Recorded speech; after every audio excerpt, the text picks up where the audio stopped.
What's going on, everybody? Welcome to Sector for Nerds, and welcome back to another episode of Star Wars The Clone Wars Retro Discussions. Today we're going to be talking about Season 4, Episode 22, Revenge. This is the Season 4 finale. Please welcome back my good friend DJ. How you doing, man? Not bad, man. Can't wait to talk this main event with you. Yeah, that's right. We made the analogy last week that, like, this is the main event because it's, you know, we're both big wrestling fans. So that analogy, yeah, this had to be the main event because this is the best freaking episode, man. You couldn't have thought it would have gotten any better with all the arcs they've had, but it exceeded my expectations. 100%. So this episode was directed by Brian Colin O'Connell and written by Katie Lucas. The cookie for this episode: the enemy of my enemy is my friend. That's actually a really good cookie. I like that one. That is a very good one because I think we know what's going to happen. Oh yeah, for sure. So with that in mind, you guys, make sure you guys are liking this video and subscribing to the channel and sharing this video with others to help support the channel as well, because we got plenty of great content every single week here, you guys, including these Clone Wars discussions. So you definitely don't want to miss out on any of it. And if y'all have been missing this Clone Wars series, if this is the first episode that you've ever watched of this show, I highly recommend you guys go back and check out this series in its entirety. I've had a lot of fun discussing these Clone Wars episodes. I've said it many times here on the channel, but like, of everything that I've done here on YouTube, and I've been making YouTube videos now since like 2019, this is by far the most fun I've had making content here on the channel is these videos. And it seems like, just judging by the viewership and the reactions and the comments that you guys leave, it sounds like a lot of you guys really enjoy this too. So that does me good as well. I promise you that much. Intro guy, let us know what's going down in this episode. Brothers reunited. Darth Maul, the sinister Sith, thought to have been destroyed so many years ago by Jedi Master Obi-Wan Kenobi, was found alive by his brother, Savage Opress, and taken back to Mother Talzin on Dathomir. Though Darth Maul's memory has yet to be fully restored, his need for vengeance has awakened, more powerful than ever. Thank you, intro guy. So we start up this episode with Savage flying them back to Dathomir, and Maul like hiding in the back almost, like someone afraid of the light almost, because he's just like going crazy still. He doesn't have his full memory yet. I actually have the quote down here of what he was saying. So he was like murmuring these words, and for the longest time I was trying to figure out what it was. And I found out that it was this line that Sidious actually used to tell Maul. I think this must have come from like a book or a comic or something. But he says, "Far above, far below, we don't know where we'll fall. Far above, far below, what was once great is rendered small." I don't know the context of which any of that is supposed to mean, but it's just, this man has gone deranged. You could say that he's going crazy, cuckoo. Yeah, for sure. So then they get to Dathomir, and you see, you know, obviously the remnants of that battle, right? All the wreckage and everything, and Talzin just kind of appears out of thin air, and Savage is like, wait, what happened here? Where are the rest of the sisters? And she kind of explains what happened, but she says, you know, we will survive, we always have. But anyway, enough about me. Let's talk about you. You found him. I knew you would do that. And I was like, yeah, we've been waiting for this. So Savage is like, yeah, he doesn't seem to remember much, though. All he remembers is this man named Kenobi. Because, you know, he remember before Savage left the ship, he was just like, Kenobi, Kenobi, Kenobi, Kenobi. And I was like, oh, okay, yeah, so he does remember. He's getting it back. Mother Talzin's like, okay, let's give him a nice little shiny toy to lure him out of there. And she gives him like this... It's like a pet almost. Yeah, right? Like this little... green ball of light, and Maul's like, ooh, pretty light, I'm gonna go follow this, and she lowers him out back towards like the palace or whatever, and it's sort of just outside of it. She basically reincarnates him. Yeah, she puts him to sleep, and then, you know, his spider legs end up falling off, and then Mother Talzin starts working her magic to bring, you know, like, fix Maul, like, she's ripping all this, like, black blood or like whatever it was, man, but she's ripping it off of him, and then she made his horns smaller, like they kind of shrunk in size back to what they were before. And what was more gross was that instead of the spider legs he had, she replaced it with like droid legs and all that. Yeah, she like used wires as a base and then started adding the droid pieces to it, which actually the look that Maul has here with like his legs and stuff here is actually very reminiscent to how he looked in the comics. Because I remember there was like a comic that they like back in the day that they brought him back for like when Obi-Wan, like in between episodes 3 and 4 when Obi-Wan was protecting Luke. And that was the version of, I think, Maul that attacked him. Oh, okay. I think I've got that right. Then Talzin says, "Arise, Maul, reborn son of Dathomir." I always love that line, reborn son of Dathomir. Yep. And then ironically, they use that term, son of Dathomir, as a comic line to continue Darth Maul's story after his part of the Clone Wars ends. Yep. And sure enough, when Maul comes back, you know, he's just like, well, Savage is like, "Are you all right?" And then Maul's like, "Brother." Yeah, Talzin leaves in the background too, by the yeah, way. Maul and Talzin never have any interaction with each other. It was like he wakes up and then she disappears. Like, seriously, I didn't get that. I watched it a couple days ago. I'm like, so she just left without saying, "Welcome back." And little bit of spoiler alert as well for people who haven't read the Son of Dathomir comics. So maybe if you want to read those and you haven't, maybe skip ahead. But it's revealed that Darth Maul is Talzin's son. So I was like, oh, she's just, okay, well, I guess now she's just going to let him be. My work here is done. I'm just going to let these guys do their thing. Well, you know, she's the only, you know, witch left, so what else does she have to do? Yeah, she's like, I'm going to go and rest now. I've done enough. I've had enough to worry about over these last couple of days. I just need a break. Something like that. Maul's just like, my legs. I also want to say this as well, before I go any further with Maul. Shout out to Sam Witwer. Like, the way that he voices Maul in this show, like, it's so damn good. You never really thought of Maul as a talker, but I feel like that's a lot of his character in this show is that he talks. You didn't expect that from episode 1, but the more you see Maul, it's like, where was this in episode 1? Yeah, dude, Sam Witwer is absolutely amazing. And for those who don't know as well, Sam Witwer voices the son earlier on in the Clone Wars during the Mortis trilogy. So for those who... He's also Starkiller for the Force Unleashed games. For those who played those, I think the first Force Unleashed game is the greatest Star Wars game of all time. So shout out to him. And he's like, "It has been so long and my path has been so darker than I ever dreamed it would be."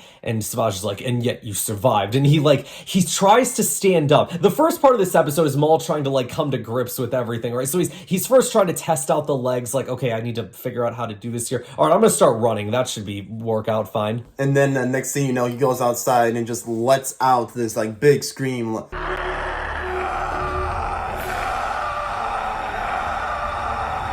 Okay, that was kind of refreshing for him. Yeah. Because he had like all this bottled up anger and fuel, and he's like, finally, I have been so, you know, like caged up, you know. Yep. And then next thing you know, Savage he was like saying like, I miss so much in the galaxy, you know. I miss so much here. He even said, like, my hate would keep my spirit intact even though my body was not. That kind of explains sort of how he was able to survive. And like you said, yeah, you know, he says the Force feels out of balance. And Savage tells him, well, there's conflict. There's the Clone Wars. And crucially, Maul seemed to know what he was talking about. Because I'm sure he probably heard of Sidious's plan or something. That leads me then to believe, yeah, that Sidious would have told him where the galaxy was going. Because Maul's like, oh, yes, so it began without me. And Savage said, you can begin again, brother. And he gives him his lightsaber. And if it's cool with you, he was like, I was apprenticed to the most powerful being in the universe. And now he was, in a way, saying, let's go create some chaos. Yeah. And then Savage like, you'll get revenge on that Jedi. Good one. He's like, thank you. Revenge is the way to get things. Yeah, right. Well, and you also remember as well when he's trying to grab by the way, this is the half of his saber from Phantom Menace that Savage is giving him. And he tries to use the Force and he's struggling, which I always thought was a very interesting idea that like Maul was for a moment out of touch with even just the Force, that he couldn't even lift his saber up. He did say the Force was unbalanced though too, so maybe he was unbalanced himself too. That's always a possibility for sure. And then we find out they go to this one planet where there appears to be this village. And Savage, like, looks at Maul like, wait a minute, bro, what are we doing here right now? The Jedi aren't going to be out here in the galaxy.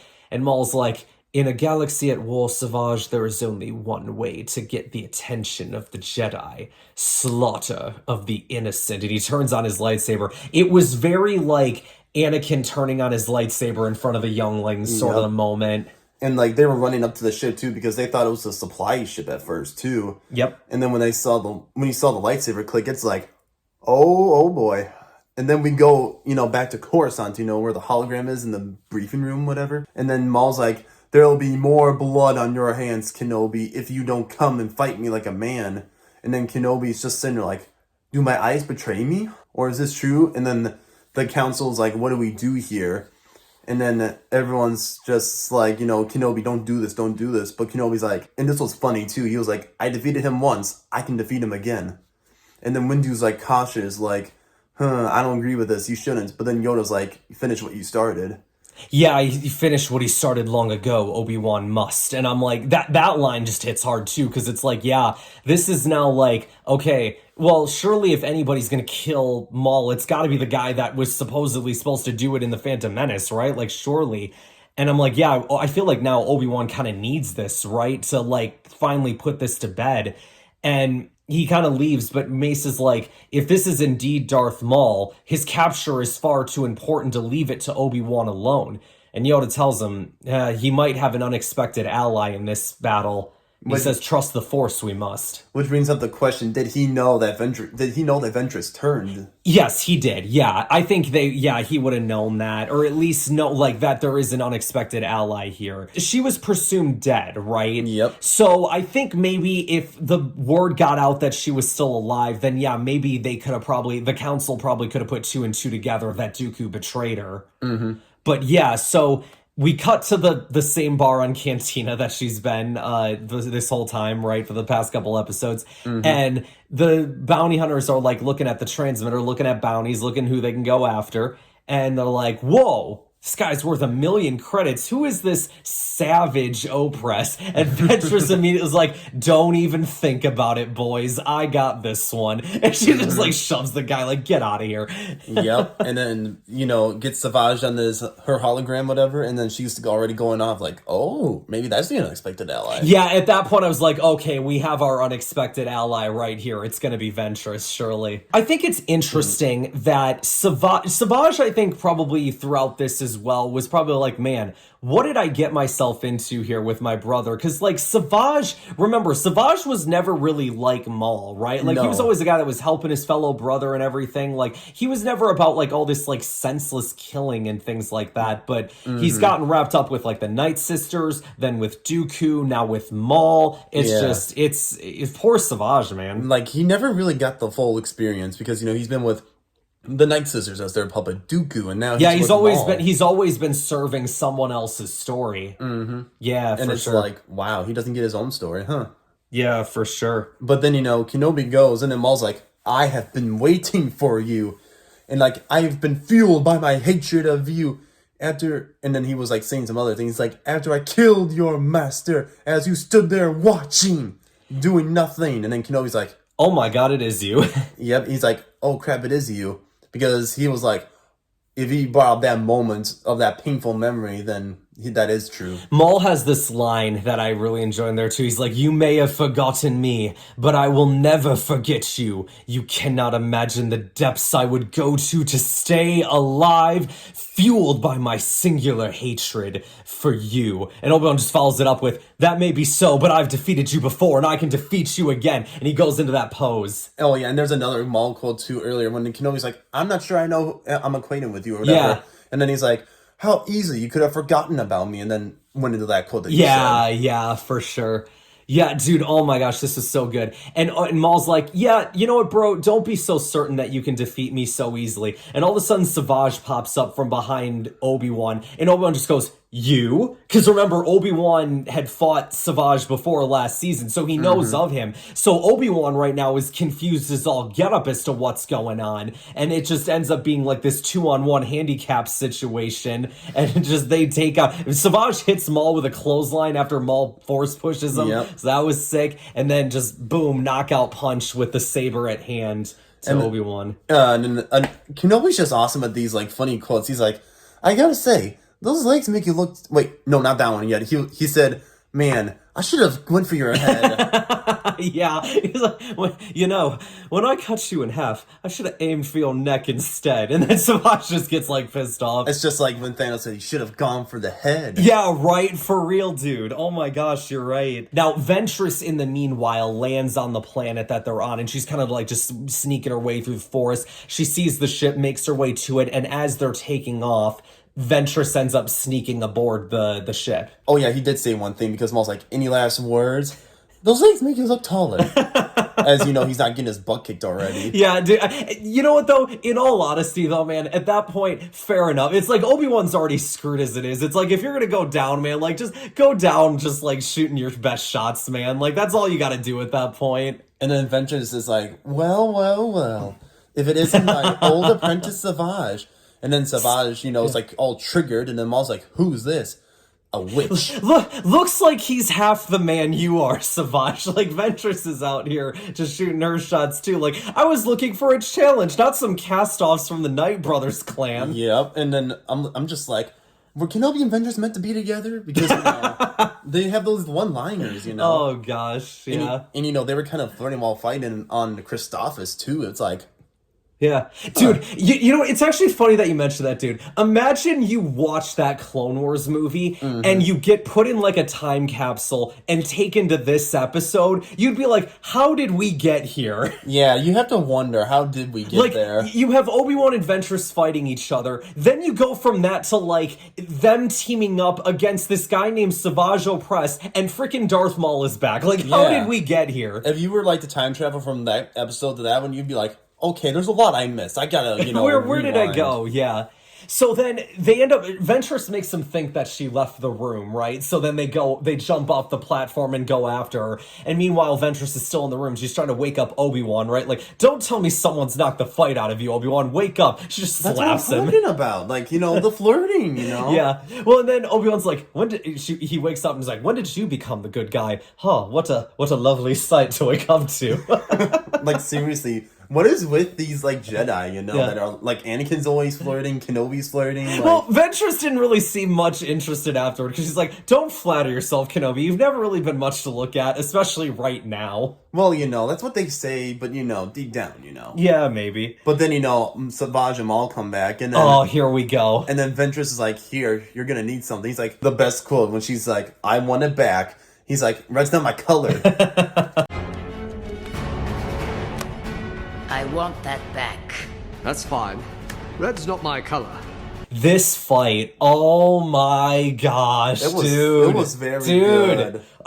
You know what's funny? So Sam Witwer, in the behind the scenes for this episode, he basically says something along these lines, like when you're watching this episode for the first time, like back in the day, right? If you're a kid who's never seen the movies, this is an intense sequence. If you have seen the movies, you're in a fight with 4 characters that you're invested in, and 3 of the 4 of them could die. Now, remember, take into context, everybody, this is before all the new Star Wars Disney Plus shows were out there, right? And all the new movies. Like, at the time, we didn't have all that, right? So we didn't know the fate of Ventress, we didn't know the fate of Maul, and we didn't know the fate of Savage. So so when we were watching this at the time, all of us were thinking, is somebody gonna die here? Like, that was going through my mind, like, at the time. Like, it was scary to think of, but it was awesome, though, too, at the same time. It was like, whoa, what's gonna happen here? What's gonna happen? We talk about those, one camera shots or whatever, things being filmed from one shot. The sequence where they, do that circle around the 4 people fighting, and then Ventress and Obi-Wan are switching dance partners, right? Like, they go after one, switch, go after the other, go back to the ones they were fighting, and you kind of have, like, most of the time it's Obi-Wan squaring off with Maul and Ventress with Savage. Obviously, because, they've had the rivalries between both of them. Yeah.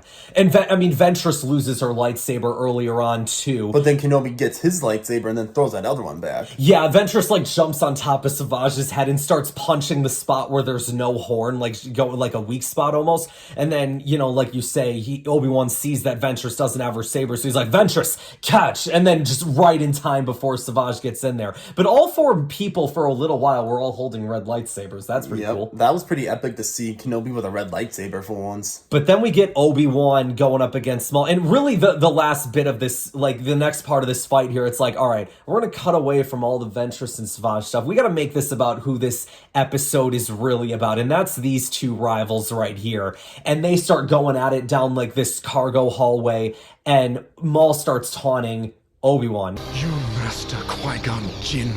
I gutted him while you stood helpless and watched. How did that make you feel, Obi-Wan?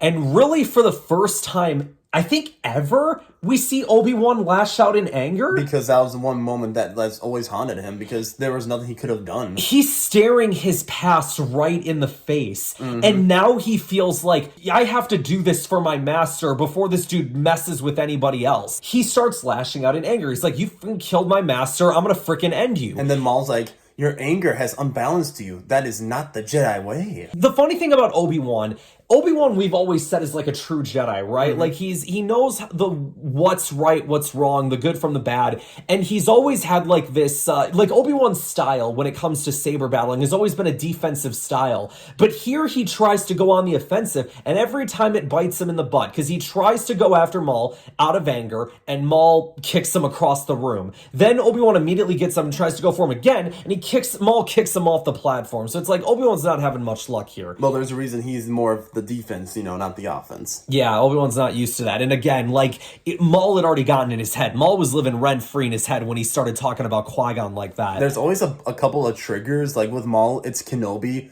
But when it comes for Obi-Wan, when it comes to his master, it's like, yeah, that's his trigger. Obi-Wan's like, we're outmatched, and Ventress is like, you wanna run? And I learned from watching you. Very funny. And so then Obi-Wan goes after Savage. Ventress holds off Maul. Obi-Wan gets around them to where this little escape pod is. He opens up the door. Ventress is kind of caught in between both of them, but she does this backflip, and then Obi-Wan uses the Force to launch her up in the air so she can avoid getting hit by Savage. She force pushes Savage back. Maul comes in roaring like a lion and tries to stab her, but the door ends up closing. And then Savage gets there too, and they're trying to cut their way through the door. Obi-Wan's trying to mess with the pod, get it working, and Ventress is like, come on, hurry, now would be a good time. And then eventually they get it working, and they end up making their escape. Yep, and then Maul and Savage are looking at they're going back to their ship, the main hangar and whatever, and then they're like, we'll deal with the Jedi sooner. And then Savage was like, but brother, what do we do now? He was kind of asking, where do we go from here? Well, he's like, yeah, the Jedi will know that you've survived. They'll be coming for us. And then the best end quote to a perfect season, well, the best season is,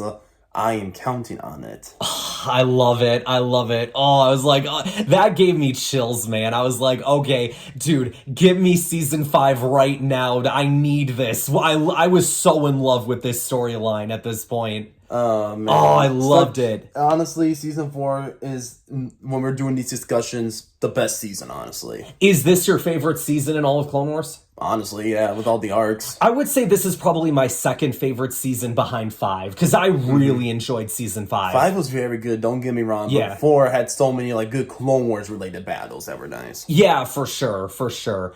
Oh my gosh, though, dude, that tag battle was so good. I loved it. That's one of the main reasons why I love this episode so much. It's a good saber battle. One of my favorite saber battles ever, honestly. Not gonna lie, I wish they would keep doing little Clone War bits here and there and be like, oh, we could have gotten more with Kenobi and Ventress, or we could have done sons this and that. I wish they could have continued Clone Wars, I know the series is finished, but do another season, keep doing all these unadded things that we don't know about because they never finished them or whatever. Well, the things we do know about, but they never showed us because Yeah. they never finished the show. But yeah, I get your point. Yeah, that's what I was trying to get to. Yeah. I know we say it over and over and over again but it's also just because of how much we love this show, Yep. man. But just bring Clone Wars back, or keep doing these Tales of series and do things like the Son of Dathomir arc, or do Dark Disciple, or any of these other arcs that we keep bringing up to death around here, which I'm sure people are sick and tired of, but I don't even care at this point. It's I love Clone Wars too damn much. I can't wait for season 5 now. Oh my gosh. I think Next week, you know, we'll probably have like a review video or something up talking about season 4. I don't know. That's going to be too far ahead yet because we've already recorded a bunch of videos here in the last day or so. So I haven't figured out yet how we're going to go about the review video for season 4 yet, but there'll probably be like a, you know, my overall thoughts on season 4 type of video, something like that. And then, you know, in a couple weeks time, we'll then get into Clone Wars season 5 and starting out with season 5 episode 1 Revival, which immediately kicks off the Darth Maul arc at the expense of taking the episodes in chronological order. Well, you know, where's the fun of taking chronologically, you know? Yeah, especially in Star Wars, right? Everything's got to be told out of order. That's just the Star Wars way. You can figure it out on your own. Yeah, right, exactly. So in that regard, you guys, that is going to wrap us up for today. Thank you guys so much for checking out this video. Like this video, subscribe to the channel, share this video with others to help support the channel, and I will see you guys next time.